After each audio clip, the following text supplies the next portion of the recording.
Bonjour à tous, j'espère que vous allez bien. On se retrouve aujourd'hui pour le thème 4, la structure du globe. Et on est enfin au chapitre 4, la chaleur du globe. On va voir aujourd'hui comment évolue la température à l'intérieur de la Terre. Et pour cela, je vous propose l'activité 4, l'hétérogénéité thermique de la Terre. Pour commencer, je vous ai pris une photographie du début du siècle dernier. On voit deux mineurs qui travaillent torse nu. Donc on peut se demander qu'est-ce qui les oblige à travailler dans de telles conditions. Et d'après un site de Savoie où il y a des mines, où il y avait des mines exploitées, on vous indique que la chaleur contraindra souvent les mineurs à travailler torse nu en sous-vêtements et que les mineurs travaillent parfois à une chaleur de 35-40 degrés. Et d'ailleurs, cette chaleur va les obliger à s'hydrater de manière importante.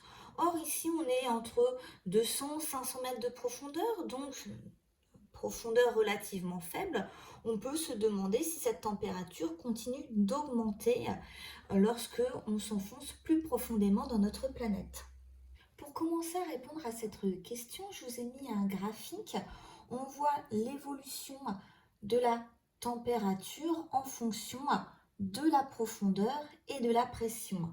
Ce qui est représenté, ce sont des géothermes. Donc, la définition est importante à bien comprendre, c'est-à-dire qu'on a l'évolution de la température de la Terre en fonction de la profondeur, mais surtout en fonction des différentes situations.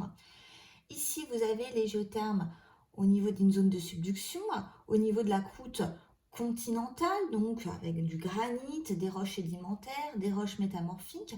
Le géotherme dans le domaine océanique, la croûte océanique, je rappelle, formée de deux roches magmatiques, une roche magmatique volcanique en surface, le basalte, et une roche magmatique plutonique en profondeur, le gabbro. Et également le géotherme au niveau des dorsales. Prenons une même profondeur. Par exemple, pour que ce soit bien visible, je vous propose de prendre 80 km de profondeur. On voit à ce niveau-là, 80 km de profondeur, que c'est au niveau de la zone de subduction qu'on a des températures les moins chaudes. Or, ce n'est pas étonnant puisque je sais qu'au niveau d'une zone de subduction, on a la lithosphère qui est froide, qui est cassante, qui rentre dans la sténosphère. Ce n'est donc pas surprenant de trouver une température aussi faible. Alors qu'au contraire, ici, toujours à 80 km de profondeur, je vois que la température est la plus élevée au niveau des dorsales, sachant que les dorsales, ce sont des chaînes de volcans sous-marins. On a dit il y avait 70 000 km à peu près de ces dorsales, donc c'est normal, hein, vu que c'est des zones où il y a des volcans, que la température soit relativement importante. Il nous reste ici deux données à étudier. Je vous propose de commencer ici avec une donnée que je vous ai mis qui est importante, qui correspond à mes 1300 degrés Celsius. Rappelez-vous, 1300 degrés Celsius, c'est la limite entre la lithosphère, donc qui est constituée de la croûte terrestre, plus du manteau supérieur lithosphérique, avec une autre couche plus profonde, la sténosphère. Et donc, on voit que dans le domaine océanique, cette lithosphère s'arrête, sa limite inférieure est autour d'à peu près 90 km, d'après ce graphique en tout cas. Alors que pour la lithosphère continentale, donc c'est-à-dire qu'on arrête la croûte continentale plus du manteau supérieur lithosphérique, et ben dans ces cas-là, les 1300 degrés sont atteints plutôt autour de 150 km de profondeur, toujours d'après ce graphique. Ça correspond aux données que je vous ai données préalablement. Pour que ce soit plus facile à retenir, je vous avais dit que la limite inférieure de la lithosphère était autour de 100 km. Vous voyez que ça va dépendre en fonction de quelle croûte on est, croûte continentale ou croûte océanique, en plus du manteau supérieur lithosphérique. Donc, ce qu'on voit d'une manière globale quand même dans ce graphique, c'est que plus on s'enfonce en profondeur et plus la température augmente. Et d'ailleurs, elle augmente d'une manière qui est quand même importante, puisque Au niveau de cette zone, c'est-à-dire ici dans notre lithosphère solide, on aurait un gradient d'à peu près de 10 degrés par kilomètre, ce qui permettrait d'aboutir, ça correspond à une moyenne à peu près 1300 degrés à la limite inférieure de la lithosphère. Avant d'aller plus loin, ce serait quand même intéressant de se demander, d'accord, ça veut dire qu'à l'intérieur de la Terre, on a vraiment une température qui est de plus en plus importante, puisque là maintenant j'ai l'ensemble du rayon de la Terre. Donc ça permet de conforter ce qu'on a vu lors du premier graphique. À quoi est due cette chaleur? Alors, cette chaleur, elle est essentiellement due à la radioactivité de certains éléments qui sont à l'intérieur de la Terre et surtout à l'intérieur du manteau. Mais elle est également due à la chaleur initiale lors de l'accrétion, lors de la formation de notre planète. Et donc cette énergie interne à la Terre, c'est de l'énergie thermique qui va notamment se traduire par un flux géothermique. Si sur les 200 premiers kilomètres, on voyait des variations importantes en fonction de la situation, finalement, une fois qu'on est en profondeur, on a un seul et même graphique. On voit ici donc dessiner le géotherme, c'est-à-dire toujours l'évolution de la température de la Terre en fonction de la profondeur. Et ce qu'on vous indique sur le côté en bleu, c'est le gradient géothermique. Alors le gradient géothermique, ça correspond au taux d'augmentation du géotherme et c'est exprimé en degrés par kilomètre. Donc plus le gradient géothermique est important et plus on va augmenter en température sur une profondeur qui est relativement faible. Et dans ces cas-là, on va avoir ici notre courbe qui est relativement peu pentue. Alors que lorsqu'on est comme ici au niveau de l'asténosphère et du manteau inférieur, donc je rappelle l'asténosphère c'est entre 1300 degrés, une centaine de kilomètres et 670 kilomètres. Le manteau inférieur on est entre 670 km et 2900 km. On a un gradient géothermique qui est relativement faible. Pareil pour le noyau externe qui, je rappelle, est liquide. Comment on le sait? C'est que les ondes S ne sont pas présentes. Le noyau interne qui est solide, pareil, on a un gradient géothermique qui est faible également.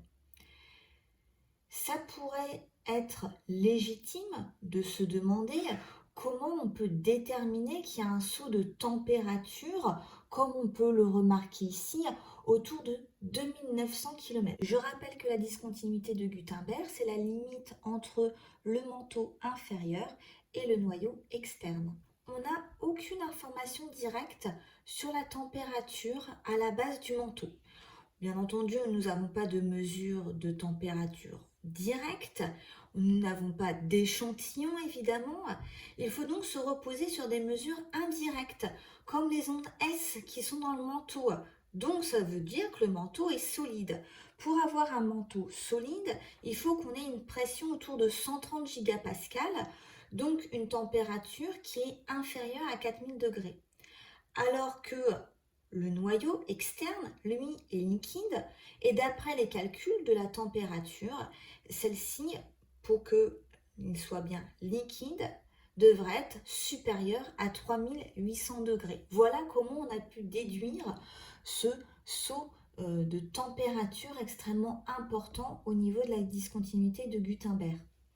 Donc c'est bien grâce à des analyses mathématiques et physiques que l'étude de la vitesse des ondes sismiques permet d'estimer l'évolution de la température avec la profondeur sur l'ensemble du rayon terrestre, 6371 km. On peut maintenant se demander comment expliquer les variations importantes du gradient géothermique dans les différentes couches internes. En effet, on a ici un saut de température, là également, donc ça, on peut le savoir grâce aux études mathématiques et physiques, alors que au niveau de la sténosphère du manteau inférieur, du noyau externe et du noyau interne, on a une température qui varie relativement doucement avec la profondeur. Pour l'expliquer, il faut savoir qu'il y a deux modes de transfert de chaleur. Pour cela, je vous propose d'étudier l'image qui est ici où on voit quelqu'un qui fait chauffer de l'eau. On a tout d'abord la convection. La convection, c'est l'eau dans la casserole, c'est-à-dire que on a un transfert de chaleur qui implique des mouvements de matière. En effet, quand l'eau va bouillir, on va avoir des mouvements d'eau, de bulles à l'intérieur de l'épaisseur du volume d'eau. Pour encore mieux comprendre ce mouvement de convection, je vous propose une toute petite vidéo. On voit ici une bougie avec la cire chaude, vous voyez, qui fait des mouvements circulaires lorsque la cire se rapproche de la flamme. En plus des mouvements de convection, il y a également des mouvements de conduction avec comme exemple le long de la poignée de la casserole, si celle-ci n'est pas protégée, entre l'eau et l'air à la surface de la casserole, ou encore ce qui nous intéresse ici, puisque c'est quand même l'objectif, entre le fond de la casserole et l'eau. La conduction, qu'est-ce que ça peut être à partir des informations qu'on a vues? Il s'agit d'un transfert de chaleur de proche en proche, sans mouvement de matière. Ces deux définitions sont également des définitions importantes. On va voir ensemble ce que cela signifie. Tout d'abord, la convection. On voit ici que si on a un gradient avec le froid à la surface et le chaud en bas, comme c'est le cas de l'exemple précédent avec notre casserole qui chauffe, ce qu'on voit, c'est que le chaud qui est ici va remonter lentement et que la matière va garder sa chaleur jusqu'à être très froide et dans ces cas-là, elle va redescendre par gravité. C'est possible dans un matériau ductile, comme par exemple l'asténosphère, ou encore dans un matériau liquide, comme le noyau externe. Si on passe à la conduction, dans ces cas-là, ça se fait dans un matériel qui est rigide. On a un faible transfert de chaleur qui s'effectue de proche en proche entre les atomes de la matière, comme on peut le voir ici. Pour mieux comprendre ces mouvements de convection et de conduction, je vous propose la partie de séance de travaux pratiques qui irait avec le cours. C'est la vidéo que vous trouverez sur la gauche. Pour visualiser les mouvements de conduction et de convection, je vais utiliser du matériel. Ici, j'ai un bécher que j'ai mis sur une balance. On me demande de peser 0,5 g de craie rouge dans un bécher de 100 ml. Donc ici, j'ai bien un bécher de 100 ml. Je vérifie bien que je suis en grammes ici et donc je vais peser 0,5 g. 0,5, attention, 0,5 g, c'est pas égal à 5,0 g. Hop, maintenant c'est bon. On me demande de verser 20 ml d'huile d'olive. Donc je prends mon huile d'olive pour notre recette. Aujourd'hui, il faut bien que je me penche et que j'arrive à visualiser tout doucement, sans toucher trop la craie. Hop, et je vois mon ménisque à 20 ml. Je vais pouvoir mélanger pour avoir quelque chose qui est homogène. Donc mon huile est mélangée à la craie et j'ai quelque chose de bien rouge. Maintenant que c'est bon, je vais participer à la partie la plus délicate. Il va falloir faire réellement attention parce que je dois verser de l'huile jusqu'à 80 ml, mais je vais devoir verser de cette huile extrêmement doucement pour qu'il y ait deux phases, une qui reste telle qu'elle et celle au-dessus qui contiendrait uniquement de l'huile d'olive sans avoir de crème.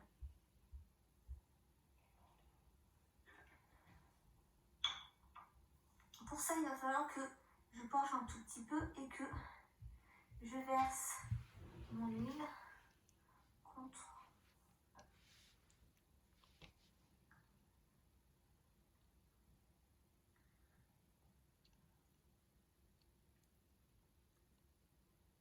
je vais pouvoir le mettre entre mes entre mes pinces, hop, avec ici, là je vais pouvoir vous recentrer ça pour que vous puissiez mieux voir. Alors, lorsque je vais allumer la bougie, je vais avoir ma surface, le fond du bécher qui va chauffer. C'est ce qu'on appelle une conduction. C'est-à-dire qu'une conduction, c'est un transport de chaleur sans transport de matière.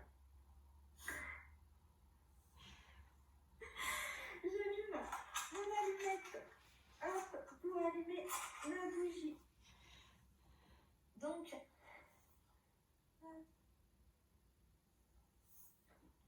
Donc là, j'ai d'abord un mouvement de conduction. Donc, hop, transport de chaleur sans transport de matière. Et ce que je vais voir, c'est qu'au fur et à mesure du temps, je vais avoir, vous voyez, une bulle qui va gonfler, qui va remonter jusqu'à la surface. Et donc, on a un joli champignon qui se dessine. Et là, on a un mouvement de convection, c'est-à-dire transport de chaleur, avec mouvement de matière.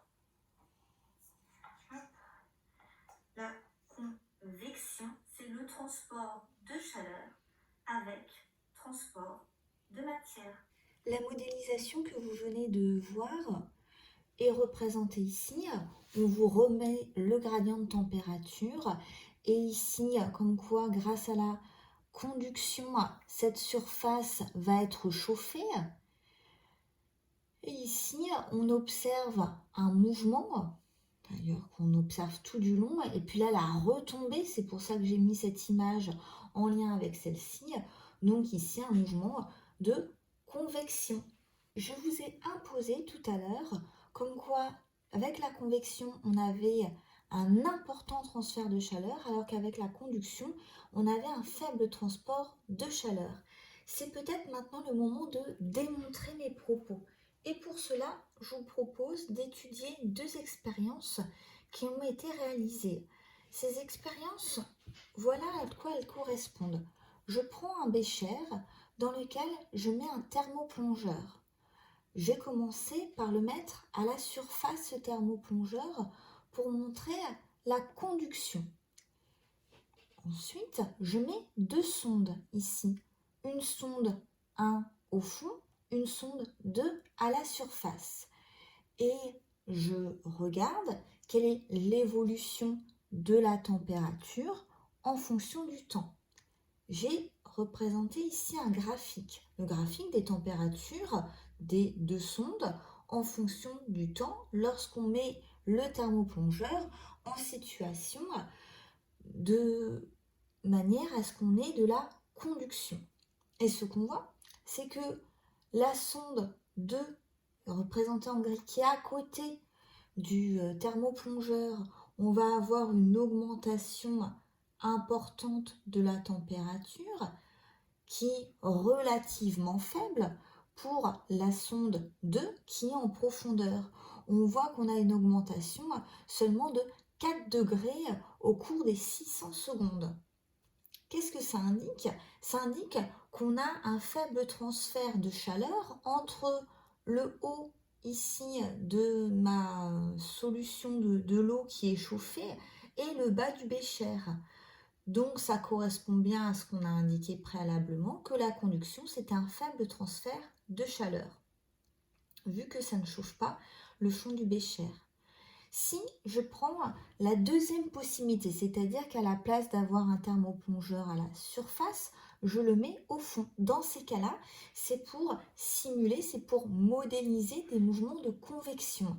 On a toujours nos 2 sondes, la sonde 1 au fond, la sonde 2 à la surface. Lorsque j'étudie le graphique des températures en fonction du temps lors de la mise en situation de la convection, ce que je vois, c'est que les températures aussi bien au fond qu'à la surface sont très similaires, sont très ressemblants. On voit que les 2 courbes se suivent.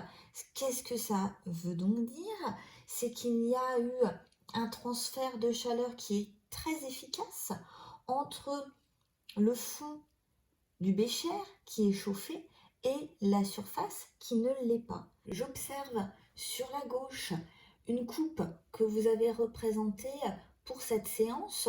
On voit donc la lithosphère, puis la sténosphère, le manteau inférieur, le noyau externe et le noyau interne avec les différentes discontinuités. Je rappelle, puisque c'est important, il va falloir que vous l'appreniez, que la lithosphère comprend la croûte et le manteau supérieur lithosphérique. La sténosphère est entre 1300 degrés et 670 km. Notre manteau inférieur entre 670 km et la discontinuité de Gutenberg qui est à 2900 km. Le noyau externe liquide entre 2900 km et la discontinuité de Lehmann qui est à 5100 km. Et enfin le noyau interne, qui est la graine rigide, qui est entre 5100 km et 6371 km, puisqu'il est le rayon de la Terre. Ce qui se passe, c'est qu'à ce niveau-là, nous avons des mouvements de convection, soit à l'état liquide, soit à l'état solide, un petit peu comme si on avait de la pâte à modeler chaude, c'est-à-dire qu'on a une conversion thermique. Lorsque les roches sont soumises à une forte augmentation de température, elles deviennent moins denses et alors vont avoir tendance à remonter. Ce faisant, elles refroidissent, leur densité augmente et elles ont tendance à s'enfoncer. On a ainsi des boucles de circulation de matière qu'on appelle des cellules de convection et elles se mettent en place à grande échelle au sein du noyau externe mais aussi au sein du manteau et elles assurent un transfert d'énergie thermique efficace. Alors que à ces endroits-là, ce qu'on voit, c'est qu'on a une énergie thermique qui ne peut pas s'évacuer des zones chaudes vers les zones froides. C'est-à-dire que le graphique se lit du bas vers le haut. Et à ce niveau-là, donc finalement, l'énergie thermique ne peut pas être évacuée. Et là non plus. Donc, on a un mode de transfert d'énergie qui est peu efficace, c'est ce qu'on en déduit finalement, et que le gradient géothermique est ainsi fort entre, par exemple, la base de la lithosphère et la surface. On en arrive ainsi à la conclusion, c'est-à-dire à notre premier bilan de la séance, le bilan 4A. On voit que la température interne de la Terre croît avec la profondeur, c'est ce qu'on appelle le gradient géothermique. Le profil d'évolution de la température interne présente des différences suivant les enveloppes internes de la Terre et c'est lié au mode de transfert thermique, la conduction thermique ou la convection thermique. Le manteau terrestre est animé de mouvements de convection et c'est un mécanisme efficace de transfert thermique. Ces différences ont été étudiées par la tomographie sismique puisque ça correspond à son principe. C'est-à-dire que si une onde sismique traverse un milieu dont les caractéristiques, que ce soit de densité, de température ou encore d'état physique entre solide, liquide ou ductile, diffèrent du modèle PREM, que je vous ai remis en tout petit ici, qu'on a déjà étudié lors du dernier cours, et bien cette onde arrivera en avance ou en retard par rapport aux prédictions de ce modèle. Donc il y a de très nombreuses données qui sont enregistrées qui permettent de repérer en 3 dimensions des zones hétérogènes dans le globe et ainsi on peut réaliser des cartes qui présentent les anomalies de vitesse sismique. Par exemple, la vitesse augmentée des ondes est interprétée comme la rencontre d'un milieu plus froid que prévu, puisqu'on a vu ensemble, lors de la dernière séance de cours, mais préalablement de TP, que les ondes sismiques étaient plus rapides dans une roche froide que dans une roche chaude. Donc, exerçons-nous. Ici, je vais avoir une vitesse augmentée. Notre section 1, la couleur est quand même assez significative, et donc une zone qui est plus froide. Alors que dans notre section 2, ici, les ondes qui traversent cette section 2, elles vont être ralenties, la vitesse des ondes sismiques est donc diminuée, et on en déduit qu'il fait plus chaud au niveau de cette zone-là. Hop, ça représente ici, c'est-à-dire que je vois que on a des ondes sismiques qui sont plus rapides, par exemple. Je sais que les ondes sismiques sont plus rapides dans un milieu froid.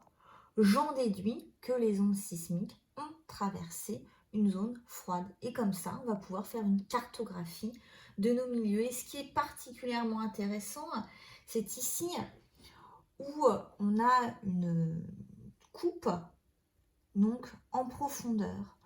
On est au niveau de l'océan Pacifique, là, et puis ici, les îles Tonga et Fidji, donc à l'ouest de l'océan Pacifique.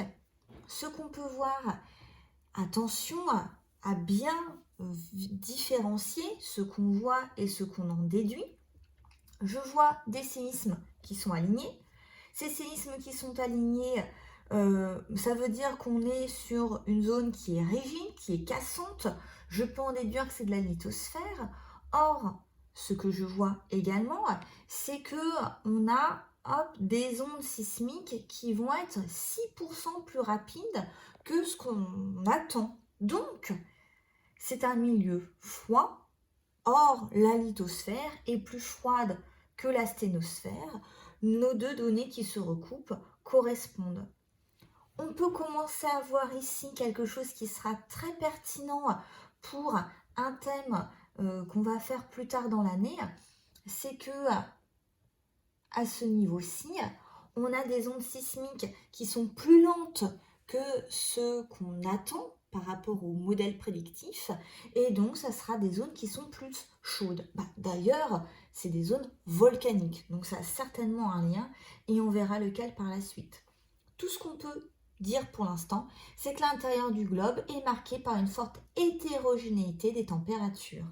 On arrive au bilan 4B, où je vois que la propagation des ondes sismiques de la Terre relève des anomalies de vitesse par rapport au modèle PREM, et ces anomalies de vitesse sont interprétées comme des hétérogénéités thermiques au sein du manteau. J'espère que vous avez compris le contenu de la séance. Je vous souhaite bon courage dans l'apprentissage de votre leçon.